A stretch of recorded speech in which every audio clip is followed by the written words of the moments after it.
Inner Voice, a heartfelt chat with Dr. Foojan.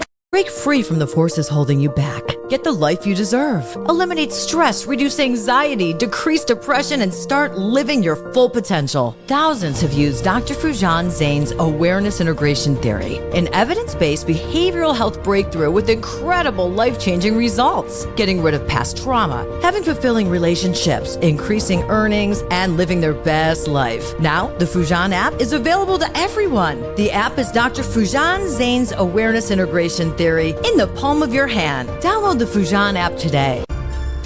Do you wish to wake up one day and hit the Life Reset button? Life Reset, the awareness integration path to create the life you want by Dr. Foojan Zeine, helps you navigate crucial life areas, heal the past traumas, and cultivate fulfilling relationships and careers. Life Reset is your guide to a profound journey to reshape your life. Grab your copy on Amazon or Audible now and embark on a path to a more joyous and fulfilled life. Welcome to the Inner Voice, a Heartfelt Chat podcast. I'm your host, Dr. Foojan Zeine, a psychotherapist, an author, and the creator of the Awareness Integration Theory. I'm thrilled to have you join me today for what promises to be an insightful discussion. It was really an insightful discussion for me, and I learned a lot, and I hope all of you will as well. In this episode, I chat with Foojan Raes. She is a functional nutritionist.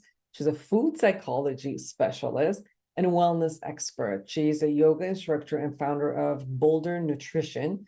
She has extensive experience in a featured health writer for the Chopra Center, Deepak Chopra, the Chopra Center. And her work has been featured in People magazine, The Sacred Science, Natural Solution magazine, Origin magazine, and Elephant Journal. Foojan Raes hosts the podcast Satiate, and leads a wellness and yoga retreats in Colorado, Costa Rica, Bali, and virtual. She lives in Boulder, Colorado, and you can definitely find her at bouldernutrition.com. I was reading her book, and we're going to talk about her book today. It was interesting because I got a lot of insight about how we connect with our body and how we don't connect with our body, and how that relates to the type of food we eat, the way that we eat food, how it kind of starts covering our emotion, and somehow we're just not true to reality of what's going on. So there's a lot of insight for me, and I hope that as we talk about it, it creates a lot of insight for you. Her book is amazing, so I really request for all of you that if this is some of your interest, to really definitely get her book. Her book is Food and Freedom: Discover Your Personal Recipe to Eat, Think, and Live Well. We talk about it, and I hope that you enjoy the conversation as much as I did. Now, be sure to subscribe to my podcast and my YouTube channel. So you'll have, all the guests, everything that goes on, all the shows that I have, or lectures that I have across the world, internationally. I put it on my YouTube channel, so you get to have it. So please connect and subscribe to my YouTube channel, subscribe to my podcast, connect with me through my website, foojanzeine.com, and any of my social media, right? Instagram, Facebook, LinkedIn, Twitter, all of those. Share your thoughts with me. I'm opening up Ask Me questions so that I can have a lot of people ask me on a random basis. So I want to bring that back to, short clips for you guys, and any type of psychological questions that you have. And I'll either answer them myself if it's part of my expertise, or I will bring an expert to be able to share their view on all the questions that you have. Remember to go to Foojan app. You can get the whole process of the guided journaling and the way that you could actually work with yourself through the Foojan app, through the awareness integration process. And just go to Foojan app. You can go to Foojan.com or Foojan app and really become aware of who you are and gain insight. And after that, gain skills. And if you've got to clear some of the stuff, guess what? There's protocol for you to do that all by yourself. And if you also want therapists or coaches that are specialize them, then you can have access to those too. So without further ado, here's Sue Van Raes. Intentional Parenting, a practical guide to awareness integration theory, written by Dr. Jafari, Dr. Foojan Zeine, and Dr. Manoukian, 3 experts in human development, is your step-by-step guide to raising a healthy child prepared for a culturally integrated world. We're supported in parenting infants to adolescents using the latest evidence-based scientific research on parenting. Order your copy on Amazon now. Eliminate stress, reduce anxiety, and decrease depression. Dr. Foojan Zaine's awareness integration theory has helped thousands like you get incredible life-changing results. The Foojan app gives you her evidence-based treatment in the palm of your hand. Download today. It is so nice to have you, everyone. Sue Van Raes with us, the author of Food and Freedom, Discover Your Personal Recipe to Eat, Think, and Live Well. Oh, I need you so much, Sue. We're going to be talking half of the time probably about me, but no, what everybody wants to know and the questions that we all have. But before that, I want to say hello and see what got you to want to write about this. Well, first of all, thank you so much for having me. I am so excited for our conversation, and it's great to be here. And what a great question to start with. You know, my work for the past 2 decades has been in the space of primarily women and food. And it's really led me on quite a journey, both in my research and also internally within my own life and my own relationship to food. And, you know, sometimes we just get that creative spark or that really strong yearning to make that into an offering that could help a lot of people. And I find that what I've seen out in the world as far as other resources for supporting our relationship with food, but not only relationship to food, but also from a place that is metabolically sound and physically informative as well. I just haven't come across anything like that in what I've, looked into in my own reading and in my own research. So I really wanted to kind of share my protocol and the way that I work with folks, because I've seen such profound results. And as we know, our relationship with food is very diverse, but it also goes beyond food itself. And I think it's an important conversation for us to be having with ourselves and with each other. Absolutely. I know that obviously this is one of the most important factors in our life, right? For example, it's our nutrition, what gives us energy, it gives us our livelihood. And it is so also close to our emotions and how we handle that. And you brought both of these concepts beautifully into your book. My work is all about awareness. I created awareness integration therapy, so it's all about awareness. And one of the beautiful concepts of your book is bringing to the awareness that I was sharing with you when I started reading it. I started becoming aware, very interestingly, that, you say, bring your body to the table, like to when you're eating, bring your body with you. And I just realized this as I was reading, is like, I don't bring my body, I just bring my taste buds. And therefore, because I only bring my taste buds, it's almost, sometimes I say, I'm like a fish. I don't know when I should stop until my belly hurts and says stop. Versus, as you were sharing in your book, it's like there's so many little sensations that your body's communicating with you. And if you're not noticing, if you haven't brought the whole body into the system, you're not aware of it, you miss these cues. And then obviously we have circumstances that are not well, at least for me, which has caused me to, gain 25 pounds, lose it, gain, and you go through this yo-yo. But it was beautiful in not only the way you explain it, but to become aware of those little sensations that you're constantly, your body's communicating with you. Can you share a little bit more about that?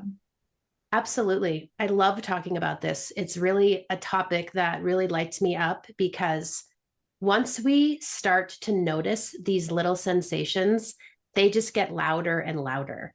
And they really become like the North Star in so many things that we do, especially our eating.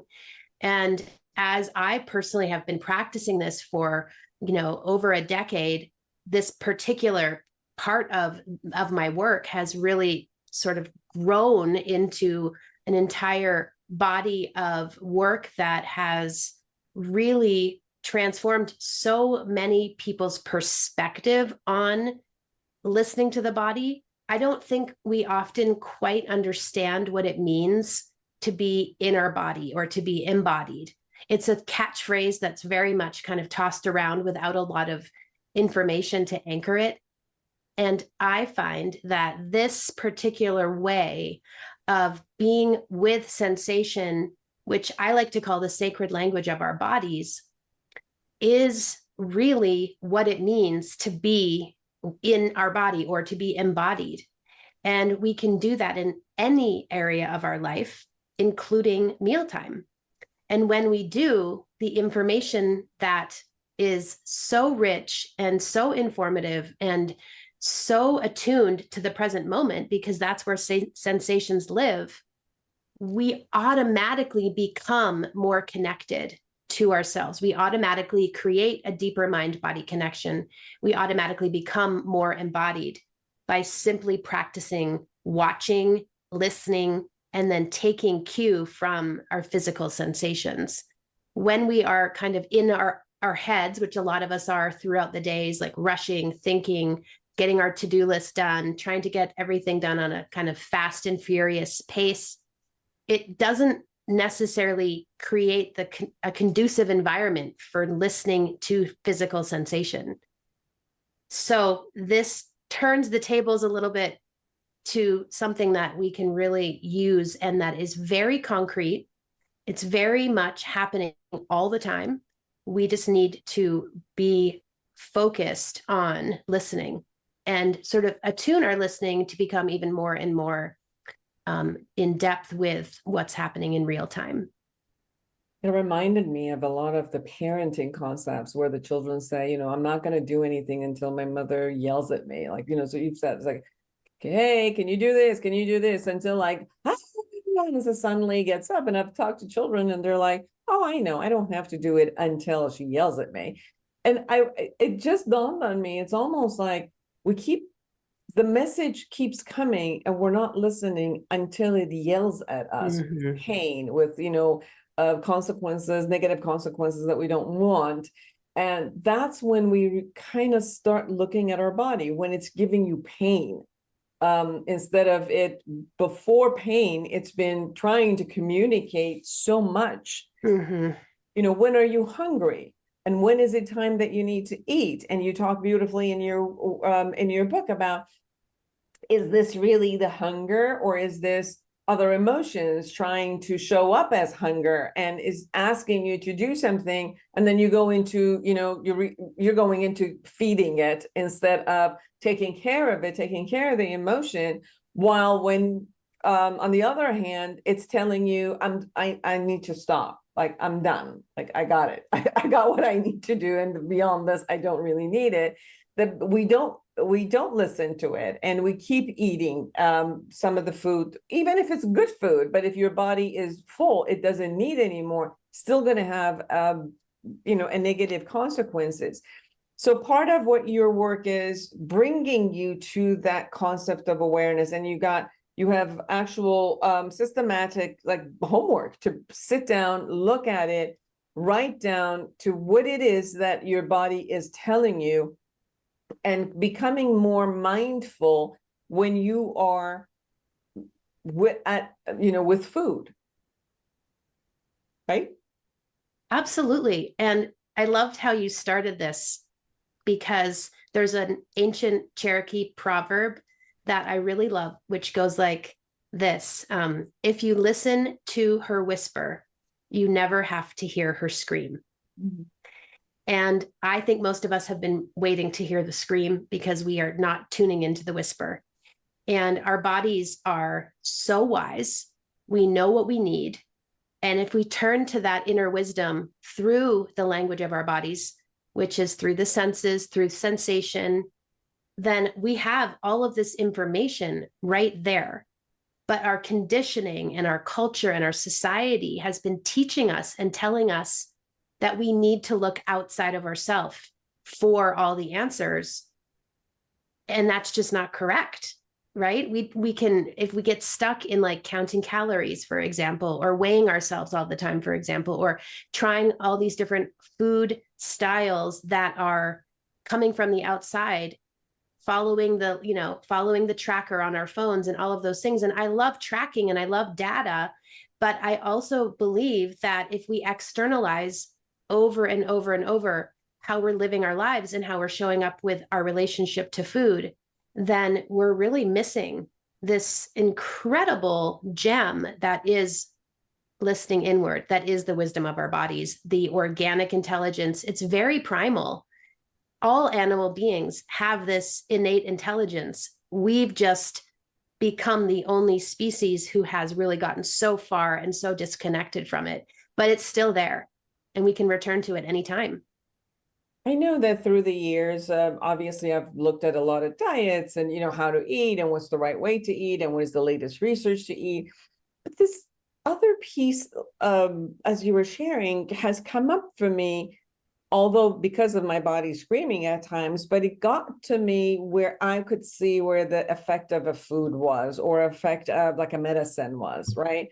Like I would take, I had a flu and I was taking Mucinex or something, NyQuil or something. And I would watch my body, although it took care of that symptomology, but I watched my body go through some ups and downs the next couple of days. Or I would eat a particular cheese and my brain would go into a fog. And it would, it would hold that piece of, this just didn't sit well with me. I remember one time I went to a friend's house and I had, glass of wine that she had ordered. And the next day I woke up and without any reason, I was just crying. I was like, my mood had changed so much. And I started noticing how some food or drink or medicine or something that I was, putting in my mouth and taking it in was having a direct effect on the biochemistry, obviously, of my body. And then, will it give me energy and have me uphold that energy and feel great? Or was it affecting me to a place of being down and not wanting those? And the awareness of that has helped me a lot with this concept of knowing what I should eat and what I shouldn't. I still have not particularly gotten the concept of my taste buds still rules on all the different levels. So that, with your book, I'm going to start looking at, the other cues that are there. But you also talk about getting to know your metabolic concept. What is it that fits for you? That although there's a lot of research out there, but what fits for you? Exactly. Yes. So I'm glad that you brought that up, because I do want to say that while we're listening to sensations, while we're getting more attuned to our real-time experience of eating, we, of course, benefit from information, data, and knowledge that comes from science. And one of the foundational aspects of my work is blood sugar and metabolic health, because when we are in balance biochemically, we feel better. And our energy's more even throughout the day. Our cravings are more manageable. Our brain and focus is much better when we're trying to be productive. Our mood is enhanced. We feel much happier and much more at peace. We notice our body composition come back to its ideal place much more readily. And this is super important because as we understand how our bodies are metabolizing food and converting, the food that we're eating into energy, food being the building blocks for energy, it is so important that we understand like how that works for us, which might be very different than how that works for someone else. And what we need to feel our best might be very different than even our sister or even our mother or even our best friend. And so kind of being the detective in our bodies and learning how to create stability in our blood sugar and learning how to set up basically our macronutrients in a way that support our constitution is a game changer, because then when everything is fairly set and stable biochemically, then all the other things that we need to do around food and around life, which sometimes lead us to using food as comfort or as a self-soothing mechanism, everything is going to work so much better. And we will find that we are much more emotionally resilient. We will find that when it comes to like some of those old triggers that food might bring up for us, that we're going to have so much more inner strength around what's our best next move. When we're biochemically out of balance, it's just really hard to feel our best. And when we're not feeling our best, as we know, we sometimes go down those roads that lead us astray with our eating that can be quite concerning. So I always say biochemistry first, metabolic health first, and then we build from there. And that's, one of the things that I really stand by in my work. And you share like simple ways in how to balance your blood sugar. Can you share a little bit with us? Absolutely. So in my protocol, blood sugar foundation is so important.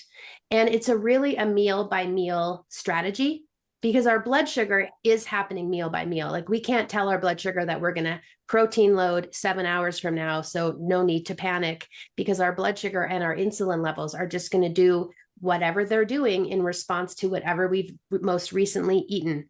So insulin, being the mother hormone, is really kind of creating the domino effect within our biochemistry when it comes to food.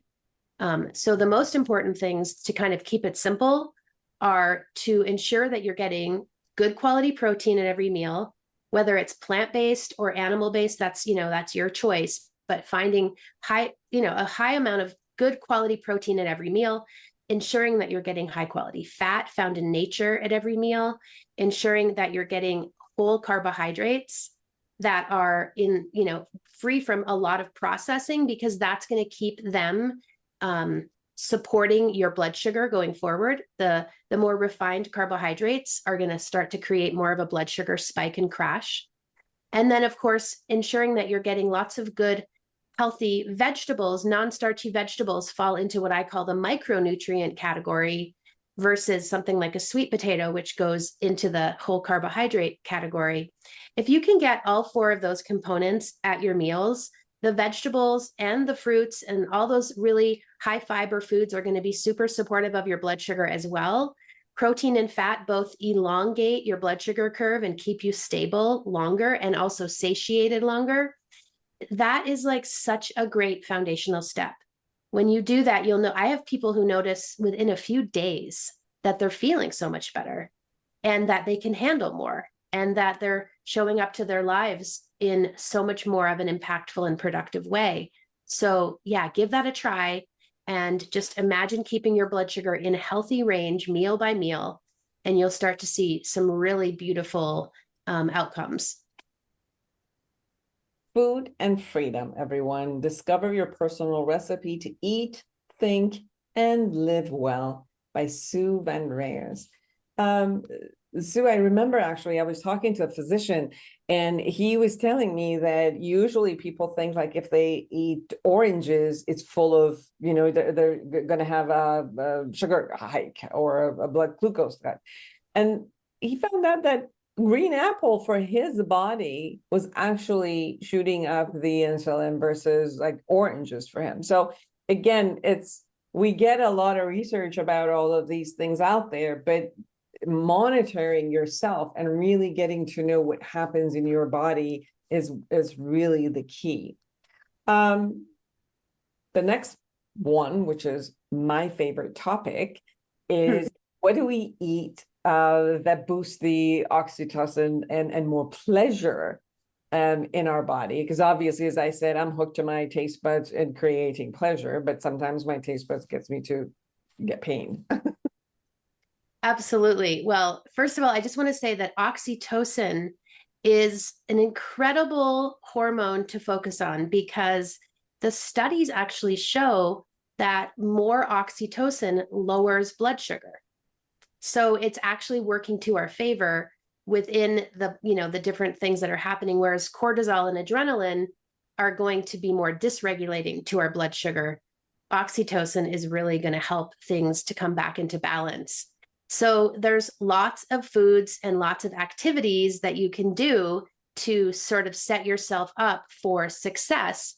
But I think it's really important to note that pleasure is really the number one place to start, because pleasure, if you're enjoying your meal, if you're giving yourself permission to really savor your food and to really show up and like take in the scent, take in the way the food is plated, enjoy the different textures and flavors on your tongue, right there, you're really elevating your oxytocin and creating a much more mindful experience of eating. And right there, you're also lowering your blood sugar. So there's a lot of really simple foods that you can include in your diet to boost oxytocin. Of course, probably the number one that most people talk about is high quality dark chocolate. But, nuts and seeds are great, and good quality protein is great. All of these are something that you can just simply add in without too much strife and with pretty simple ways of managing that. So, but I also think that the company that you keep and the environment in which you are eating food and sitting around the table, and the ways in which that you are bringing your full self to the table, you're going to be able to notice a boost in oxytocin there as well. So some other foods you might consider trying: avocados boost oxytocin, salmon boosts oxytocin, egg yolks boost oxytocin, spinach, green tea, nuts, and many different fruits. So there's a lot of variety in what you can use. But I think the most important part is both adding the ingredients in and then really giving yourself permission to slow down and really savor them and increase the pleasure meal by meal as well. You just shared about the slowing down, and part of what I saw in your book is this concept of slowing down when you come to the table and hold gratitude, what you call also a sacred pause. Is almost like you pause and come to the present moment, track your sensations as we were talking, and create this calmness versus like, you're working, you're doing 100 different things, and then you're shoving your mouth with the food, and completely being disconnected versus Absolutely. being one with your food and your body while you're doing what you call, mindful eating, and then kind of like mindful breathing, because the mindful breathing actually brings you into your body, into the present moment, where you could probably then capture the sensations. Absolutely. It's amazing how just something that can remind you to pause and just for a second, it doesn't have to be a big ordeal. It doesn't have to take up time. It doesn't have to be out loud, but just a moment of just pausing, taking in the bounty of your food, savoring the pleasure of your food, slowing down your breathing. If you can focus your attention there, that will help to calm your brain, and that will help to bring you really back into your body. And all of these things can happen really automatically with a little practice. And I like to set the table in a way that feels inspiring to me. Most nights, that's something that I kind of like to do, because it's then when I go and sit down at the table, I instantly feel like a sense of relief, and I instantly feel a sense of joy and pleasure of just looking at the decor. And I don't mean anything complicated. I mean, just bare bones on a Wednesday night, just making sure you have like a little bit of space that is kind of calling you and that is making you feel joyful when you sit at the table. And that for me reminds me, even if I'm having the most simple meal, to just stop, take it in, pause, find some gratitude for anything, whether it be about the food itself, about your day. They've done a lot of research on young women who are recovering from disordered eating, and gratitude. They were writing they're writing gratitude letters each day. And those who participated in that study compared to the control were very much noted for having a healthier relationship with food much more easily and really accelerating their healing process just from a simple gratitude letter each day.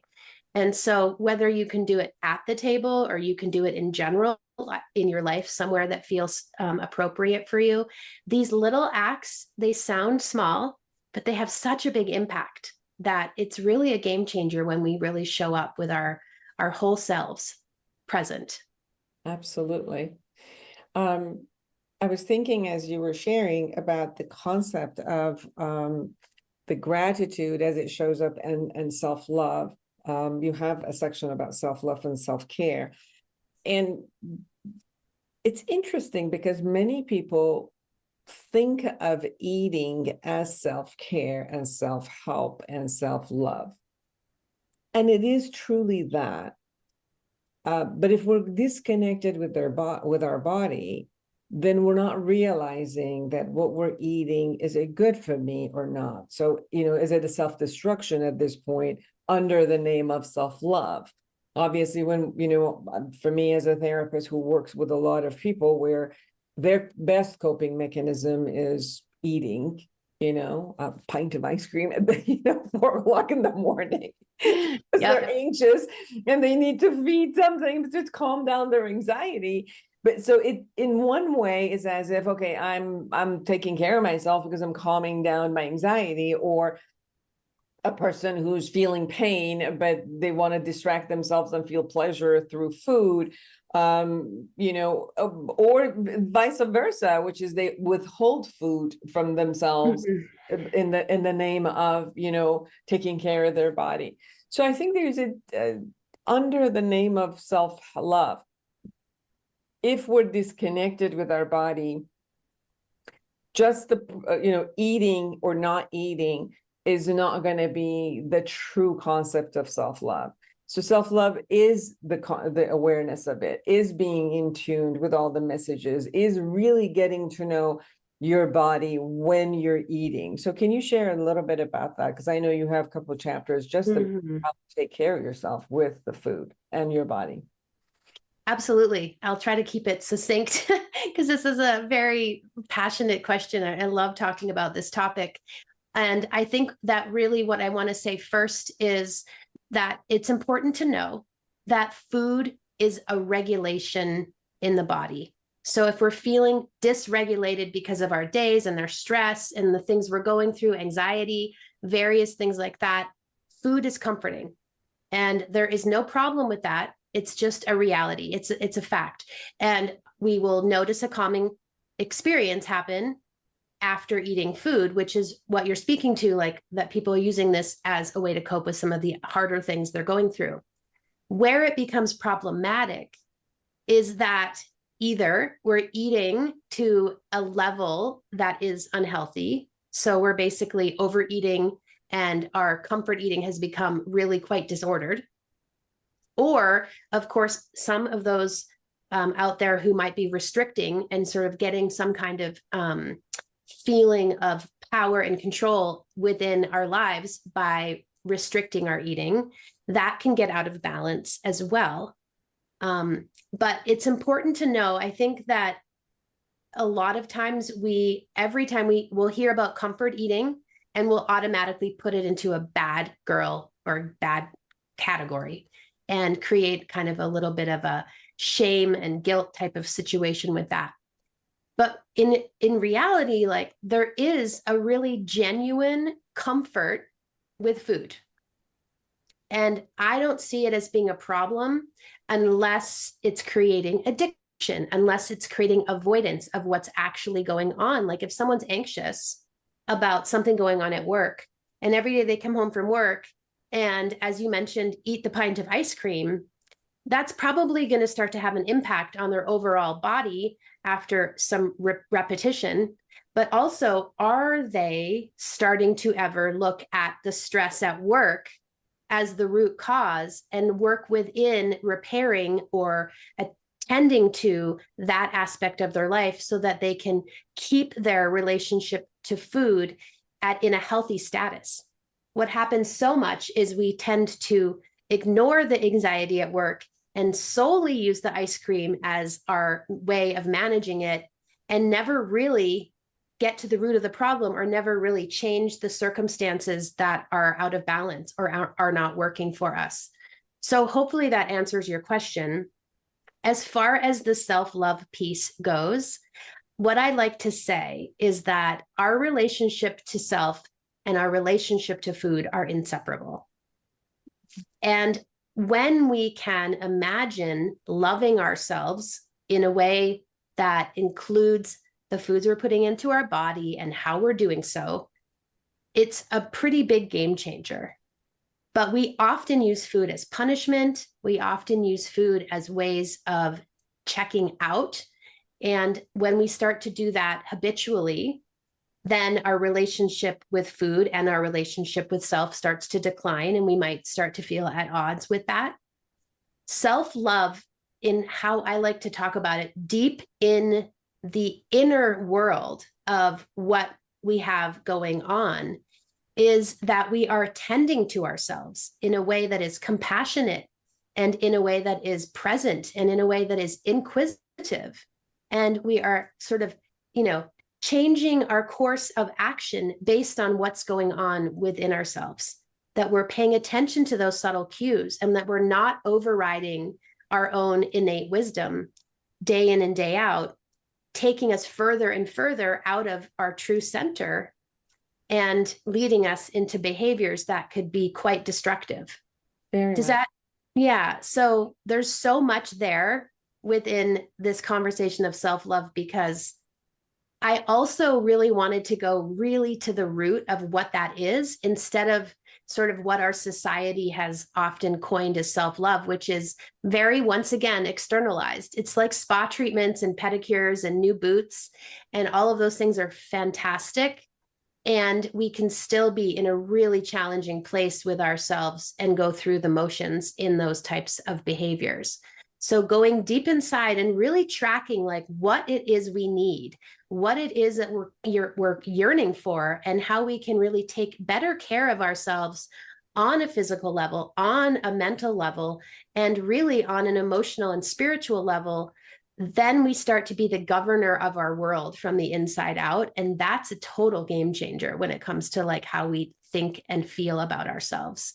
Very much. Also, just to kind of wrap up a conversation, but a very important factor is also that your relationship with food and others is also inseparable in a way, until you create some boundaries. Because food, it's something that is a social concept for us, right? It isn't that we always have food in our isolation and just by ourselves. Food is one of those, any type of social setting that you go to, food is involved. Or celebrations, food is involved. So we want to go and, chit chat with a friend. We just don't sit there and just chit chat. There's always, let's go to a lunch, let's go to dinner. Or if they come into our house, we have, a selection of something, snacks or food available. So there's also this dependency or correlation that happens between who we are around and what kind of food our group, our community, our heritage, all of that is used to. And sometimes there needs to also be an awareness of what's out there that I'm part of and what my body, what's healthy for my body. Mm-hmm. And sometimes that distinction, that although we're interconnected and, related to all of that, but there is also an individual sense of how can I be with, all the people who are around me, the type of food that we eat, with our culture and everything. And yet, is it good for me or not? And I think that's also a distinction that needs to be made as I hear you and go through your book. Absolutely. It's a beautiful thing to come together with friends and family and share food. That is one of my love languages. It is one of my favorite things to do. I love to host. I love to be with friends and go out and try new different kinds of foods and have family around. All of that is so pleasure inducing for me. But what I've really learned, and we've, had some of this going on in our very own family, is people need different things. And so for me, I might choose to plate my food one way, and my stepdaughter gets really sick from dairy, so we have to always make sure to have dairy-free options for her if we're even having something like a Caesar salad, or something that might have butter on it. So we've learned to really hold the space for her to take care of herself so that she doesn't experience any digestive distress, and to understand like who needs what as far as different ways in which that we might create sides and feature meal parts of the meal. But it's something that I think if we start to take responsibility for whatever is going on in our bodies, and we start to think of it as a way that we can just be having the pleasure with those we love and taking care of our basic needs, there's really so much agency we can gain within ourselves in doing that, in feeling like we have a voice, in feeling like we can advocate for ourselves. I've had so many clients over the years who have felt like a burden, or that they would rather just not say anything to the host about their allergy or what they're doing with their diet.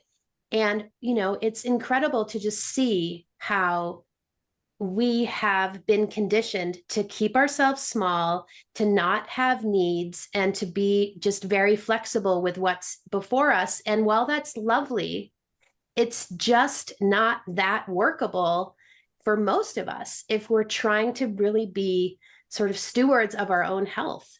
And so I believe there's a sweet spot in there that we can achieve by both self-advocating. Maybe even if we're going out to a friend's house, we could even bring something to add to the dinner that is going to be something that really works well for us, or we can call ahead to a restaurant and make sure they have what we need, what have you. And it can really up-level both the pleasure that we do have and also taking care of what's most important in our bodies. And to everyone who's out there, if you do have a guest or a friend or someone who is in particularly wants to, eat a particular way, don't shame them about it. Oh, come on, you want to be a vegetarian or a vegan? Oh, come on. And then, people tend to like shame the other people for not wanting to drink, or wanting to drink a particular thing, or wanting to, eat a particular thing. And they'll go on debates about, why are you doing what you want? Well, it's like, back off, allow people to experience what's right for them, because you're not the one who pays the consequences. They're the one who pays the consequences inside. Absolutely. Totally. All right, everybody, Food and Freedom. That's the book you want to get. Discover Your Personal Recipe to Eat, Think, and Live Well by Sue and Raes. And this book also has a lot of exercises, not only has information, but a lot of amazing exercises. Sue, anything we haven't talked about that we really, really need to share? Well, I just had something on the tip of my tongue, so I'm glad you asked. And that is kind of in response to our last little topic, but also going forward, that we can learn as individuals to eat to feel how we want to feel. And that gives us choice. And when we start to uncover what that is for us individually, then we have really received this important information that we can use to create how we feel going forward. So whether you're cooking for yourself, going to be a guest at someone's house, going out to dinner, whatever it is, knowing that what's coming when you eat this particular way, keeping your blood sugar stable, feeding your metabolism well, showing up and taking care of yourself, advocating for yourself, then you are going to not only be experiencing the results of that, which will be very positive, but also it's like we need people doing this to give others permission. And we need to know the ripple effect of healing this super important relationship with ourselves and with food, that we can contribute in a bigger way by just role modeling and kind of giving others permission to do the same for themselves. Beautiful. Where can people find you? So everything I do is found at bouldernutrition.com. I have a free giveaway there as well that you can grab if you want to get a little teaser of my work called Make Peace with Your Plate, 5 Daily Practices to Cultivate Food and Body Freedom. And then, of course, Food and Freedom, my new book, is available everywhere books are sold.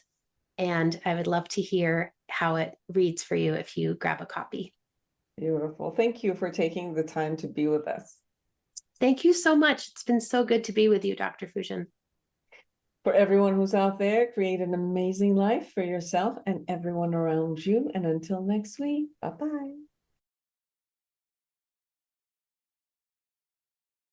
Are you a psychotherapist looking to enhance your practice? The Awareness Integration Therapy developed by Dr. Foojan Zeine is a comprehensive guide to the principle and techniques of this powerful therapeutic approach. Join the growing community who have elevated their practice and expanded their skills by embracing Awareness Integration Therapy and witnessing its life-changing impact. Order your copy on Amazon now.